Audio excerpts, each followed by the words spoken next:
Salut, aujourd'hui on va voir quoi savoir avant de lancer son premier stream, puis comment le lancer. Fait que, on est parti! Salut, moi c'est Marc-Alex, j'aide les gens à vivre de la musique en développant leur côté entrepreneur. Je suis maintenant sur Twitch aussi avec toutes les choses que ça implique. Et j'ai pu voir les bonnes pratiques, les moins bonnes pratiques qui sont prises sur le streaming. Pas que j'ai la solution à tout, là, loin de là, mais je pense qu'il y a des vidéos qui peuvent aider les gens à se rendre dans tout ça. Première chose, c'est les types de stream. Il y a les streams qu'on peut faire juste avec notre téléphone. Ça, c'est simple. Tu as besoin de ton téléphone. Tu lances l'application, le stream, puis tu fais le stream avec ton téléphone. L'avantage de ça, c'est hyper simple. Tu lances l'application, tu lances ton téléphone, tu es en direct. C'est entre autres ce que les lives Instagram ont. C'est tu commences directement comme ça, puis tu es parti. Ça prend un bon téléphone par contre, puisque j'en ai fait sur Instagram des lives. Et au-delà de 40 minutes environ, moi j'ai un iPhone 7, il était à genoux, là, il était hyper chaud, la batterie chutait à vue d'œil, il y avait des lags, on n'était plus capable de discuter correctement. Ça c'est faut faire attention avec ça. Ça c'est l'avantage, c'est simple, tu le lances, c'est parti. Le désavantage, c'est qu'on peut pas gérer les scènes, on peut pas mettre plusieurs choses, on n'a pas le contrôle sur l'image qui est envoyée. C'est l'image de notre caméra, puis on a besoin juste de ça. Après ça, on n'a pas le contrôle du flux qu'on envoie, si on a une connexion plus faible ou plus grande, ou on n'a aucun contrôle sur les détails qui se passent derrière, tout est automatisé. C'est le fun pour la simplicité, mais si on veut commencer à faire ça un peu plus fin et être précis dans ce qu'on veut, on va aller chercher quelque chose d'autre de ce côté-là. Après ça, on ne peut pas départager l'écran ou avec les scènes et tout ça. Puis il n'y a aucune incitation à la fidélisation dans ces trucs-là. On va voir plus tard qu'est-ce que je veux dire par là. Fait que ça, c'est les défauts qui sont pour le faire avec simplement son téléphone. Si tu veux commencer juste par créer une communauté, tout ça, tu peux commencer directement avec ton téléphone, tout ça. Mais si on ne peut pas partir avec notre téléphone ou si on ne le fait pas directement, comment ça fonctionne? Comment ça fonctionne? On prend tous nos éléments, sont tous indépendants. Fait qu'on va avoir par exemple un micro, comme ça, qui est une entrée qui arrive à l'ordinateur. Il va avoir la caméra qui va avoir une entrée qui rentre à l'ordinateur. Il va avoir tous les éléments que tu veux mettre en place au final. Si c'est une fenêtre, si c'est une capture d'écran, si c'est tout ça. Toutes les choses que tu veux mettre sur scène, tu vas les avoir, mais de façon indépendante. Donc, pour tout lier ça ensemble, il va y avoir des logiciels. Il y en a deux grands qui existent, les deux plus grands. Il y a XSplit et OBS. XSplit, il va avoir, il se veut plus pour les professionnels, plus pour ceux-là qui veulent aller un peu plus loin dans les réglages, même si OBS est loin d'envier quoi que ce soit à XSplit. Fait que la plupart des gens partent directement sur OBS pour sa gratuité, pour son ouverture, puis tout ça. OBS, ça veut dire Open Broadcast Source. Fait que Open, c'est au même type qu'on a avec le système Linux. C'est vraiment ouvert, que tout le monde peut ajouter des fonctionnalités et tout. Là, il y a Streamlabs, qui est une chose qui est extérieure, qui vient utiliser tout le système d'OBS et sa gratuité et qui va ajouter les choses automatiques par-dessus qui vont être payantes. Un peu comme XSplit fait de base, mais XSplit est un petit peu plus fermé. Fait que nous, on va partir sur OBS pour les réglages, tout ça, tout simplement parce que tu peux partir soit sur OBS Streamlabs directement ou sur OBS celui qui est de base. Puis ça va te permettre tu peux en faire toute ta vie comme ça, même les plus gros sont sur OBS. Là. Et que tu peux faire toute ta vie, tu peux importer tes réglages si tu veux continuer par exemple avec Streamlabs.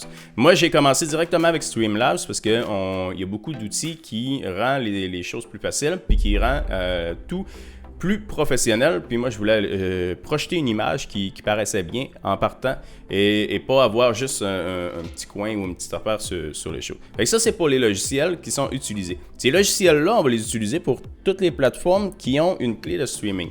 La clé de streaming, c'est la clé qui va parler entre le logiciel de streaming qui est chez toi et la plateforme de streaming qui va être par exemple Twitch, YouTube Gaming, Facebook Live, Instagram, il l'a pas. Il y a la différence entre ces plateformes-là et il va être sur le système de récompenses qu'on peut donner aux personnes qui nous suivent. Si je prends l'exemple, sur Facebook, les systèmes de récompenses sont... ce qui va être bon pour Facebook, ça va être vraiment la visibilité. Parce qu'on peut partager dans les groupes, parce qu'on a déjà nos amis. Puis Facebook, c'est vraiment le réseau social qui est le plus connecté. En partageant dans les groupes Facebook, tout ça, on va acquérir rapidement des personnes qui vont regarder le stream. Par contre, ça se limite un peu là. Les gens ne sont pas vraiment habitués au Facebook Live. Facebook n'a pas été créé pour faire du direct, tout ça. Donc, il n'y a pas cette mentalité de soutenir les personnes qui font du direct derrière. Puis, il n'y a pas les outils accessibles pour faire ça. Ensuite, si on va sur YouTube, c'est déjà beaucoup mieux que Facebook, tu dois déjà t'en douter. Il y a les abonnements, le type d'abonnement où on donne 5$ par mois pour encourager le streamer. Il y a des types de choses comme je veux mettre mon message en avant pour qu'il soit plus vu, ou je veux que tu vois, que tout le monde voit que j'ai mis de l'argent. Ça, ça s'appelle le Super Chat, je pense, sur YouTube. Ça incite à donner de l'argent, ça incite à avoir la gratification devant nos collègues, de dire « Hey gars, moi j'ai donné, j'ai donné 20$, c'est moi qui ai donné le plus d'argent durant le live ou durant le mois. » Et ça incite les gens à donner des sous. Ensuite, il y a le roi de la fidélisation, selon moi, c'est Twitch. Twitch, il va avoir des badges. Il va avoir des récompenses durant le mois. Il va donner des succès en montant. Il y a même des emotes qui sont prisés des joueurs parce qu'ils veulent... quand tu as l'emote, ça veut dire que tu as atteint un certain palier, puis ça force... ça dénote ton implication sur la plateforme. Tu peux... mais au même type que YouTube, tu peux t'abonner à 5$ ou 7$ par mois. Pour encourager le streamer. Ça débloque des choses qui vont te donner des emotes spéciales pour montrer que souvent des emotes que le créateur a fait lui-même. Comme moi, j'ai des emotes, par exemple, que j'ai créés moi-même, qui viennent des blagues qui arrivent de la communauté, tout ça. Je prends pas ça ici et là. Fait que ça crée vraiment un sentiment d'appartenance. Il y a aussi un badge aux côtés de ton nom qui dit « T'es une personne payante ». Le badge évolue dans le temps.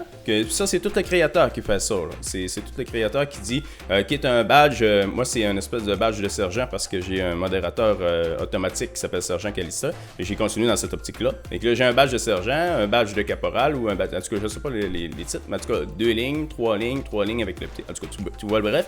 Tu vois d'un coup d'œil que ça fait longtemps qui encourage le streamer, qui se fait moins longtemps.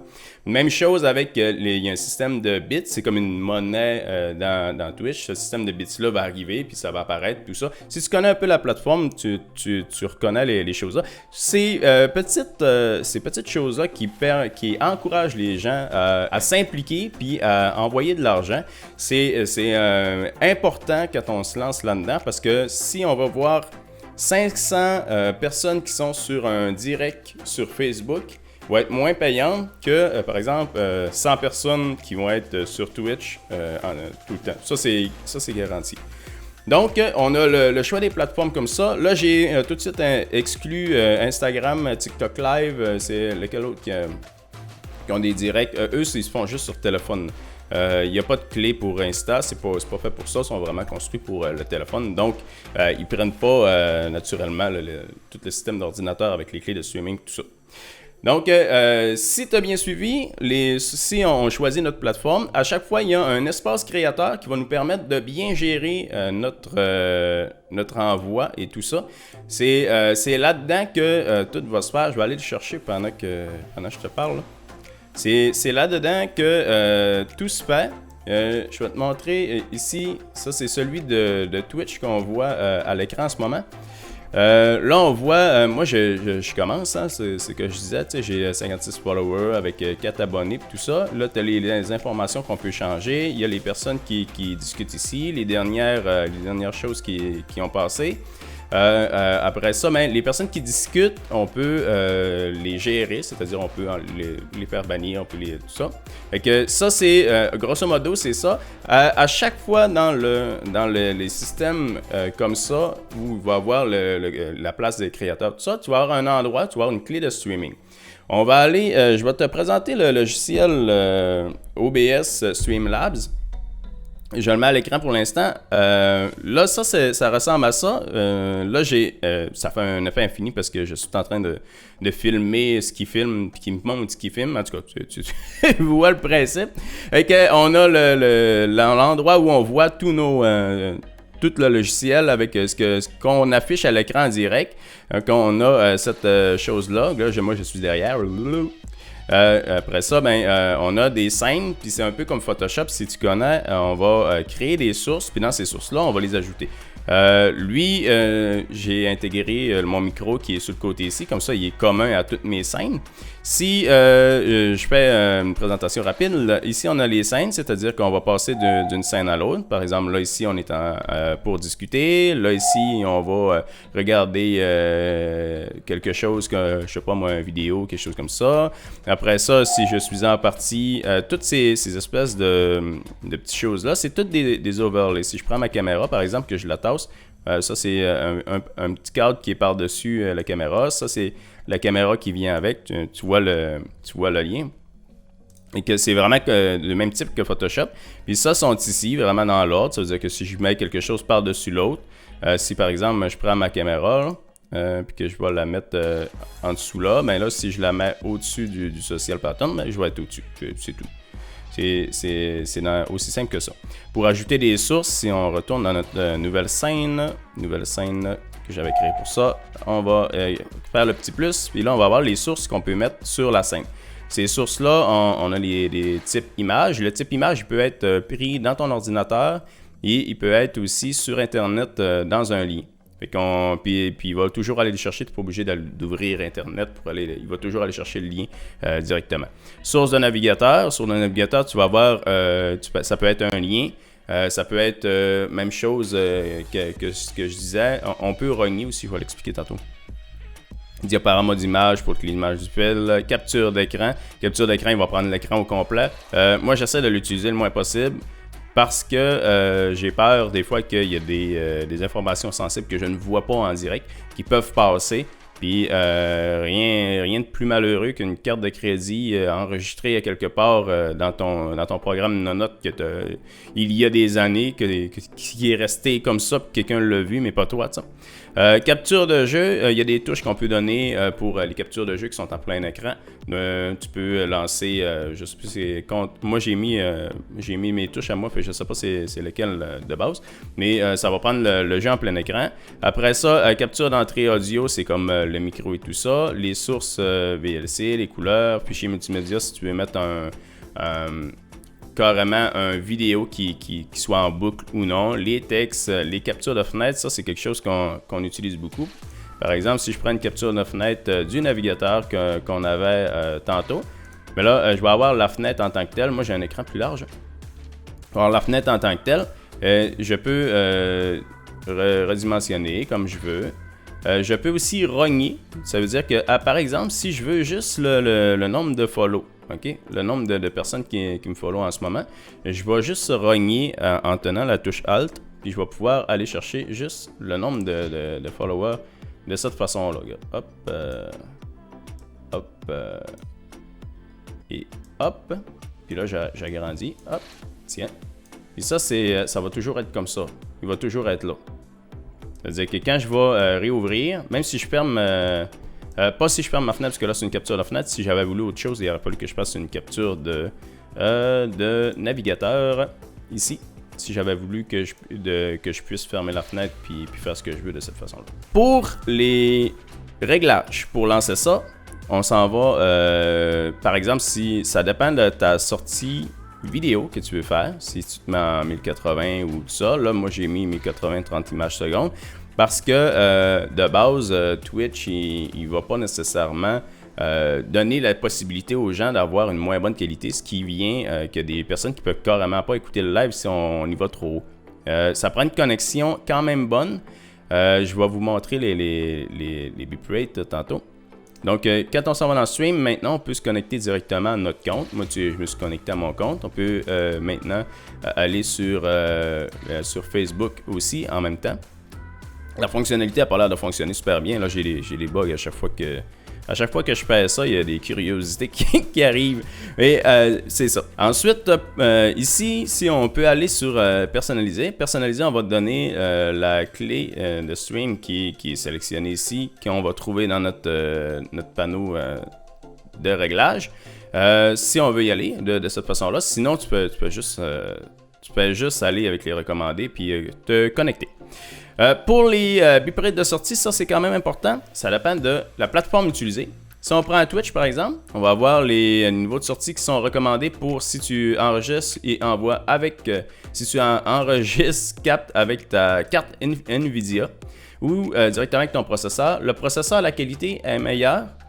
Mais faut vraiment une bête. Là. Si tu veux jouer puis avoir le processeur en même temps, il faut vraiment une bête. Il y en a qui prennent le processeur quand ils ont un bon processeur pour jouer à des meilleurs graphiques. Moi, j'ai jamais vu l'utilité de prendre le processeur. J'ai toujours pris le NVIDIA NVENC. Puis ils donnent ce qu'ils veulent, carrément. Fait qu'on rentre ce qui est écrit là. Si on peut être du 1080 à 60 images secondes, c'est écrit là. Et Twitch ne prend pas le 4K pour le moment en streaming. De toute façon, les personnes qui nous regardent, ils n'ont pas toujours les bonnes connexions. On s'en rend compte à mesure.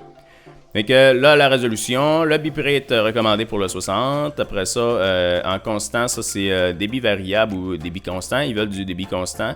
Débit variable ne mettra jamais la possibilité de diminuer la qualité pour les viewers, mais en débit constant, il va le faire. Après ça, le framerate, l'équipe, tout ça, on le retrouve dans notre logiciel ici. Quand on va dans nos paramètres, dans la sortie, on retrouve tout ça. Fait que là, constant, 4500, 2 d'intervalle, qualité, high. Fait que une fois que tu as lancé ça, que tu as mis ça, j'ai été chercher aussi les autres là, pour YouTube. Si on va chercher le 60 fps aussi, parce que probablement que c'est plus les gens. Tu te mets en 1900 à 1080, on coche le 60 images secondes, puis de 4500 à 9000 de bitrate. Sinon, c'est entre 3 et 6 pour ça. Et pour Facebook, c'est 4000 maximum. Puis après ça, l'audio, c'est 96 ou 128. 96, c'est vraiment pas une super qualité. Là. Souvent, je stream plus en 192 ou en 256. Même 320 des fois, mais en tout cas, ça c'est parce que je suis dans la musique. Résolution maximum de 1080 avec les images clés aux 2 secondes, comme on avait vu tantôt. Seul codec vidéo, on est déjà en ce codec vidéo-là de base sur le logiciel, je pense. Donc, je pense que j'ai fait le tour des paramètres puis de quoi faire pour quoi savoir pour lancer son premier stream. Ensuite de ça, tout ce qu'on a à faire, c'est de cliquer directement en bas, diffuser en direct comme ça. Après ça, on rentre nos informations. Puis quand on fait confirmer et passer en direct, on est en direct sur la plateforme où on a mis notre clé de streaming ou à laquelle on s'est connecté dans notre chose. On peut vérifier, c'est important je pense de vérifier dans notre tableau des créateurs de temps en temps si le débit il va bien, tout ça. On peut le voir dans le logiciel ici en bas aussi. Si par exemple on a dit un débit constant de 4500 kilobits seconde, il devrait toujours être autour de 4500. S'il descend à 2000, on a un problème, il y a quelque chose qui ne va pas. On peut essayer Mais tu vas probablement t'en douter quand on est en jeu, surtout si on a juste un écran. C'est dur un écran, là. Je l'ai essayé, là. Mais si on a juste un écran, on ne peut pas voir ça. On a l'écran, notre jeu par-dessus. Et je te conseille vraiment d'aller te chercher un autre écran, au pire sur le bon coin pour le logiciel. Moi, c'est ça que j'ai fait. J'ai pris un écran pas cher, puis je l'ai mis là. Et après ça, au moins, on peut régler, puis voir ce que les gens écrivent, puis interagir plus directement que quand on prend notre écran principal qui est caché derrière ça. Fait que la dernière chose peut-être à te dire, si tu veux enregistrer par exemple une PS4 ou ta console ou ces choses comme ça va avec des cartes d'acquisition. Il y a des cartes d'acquisition HDMI que tu peux trouver sur Internet. Je vais mettre des images puis des liens. Donc, j'espère que cette vidéo-là peut t'aider dans te lancer sur ta plateforme de streaming préférée. Puis moi, je te dis à plus tard dans une prochaine vidéo. Bye!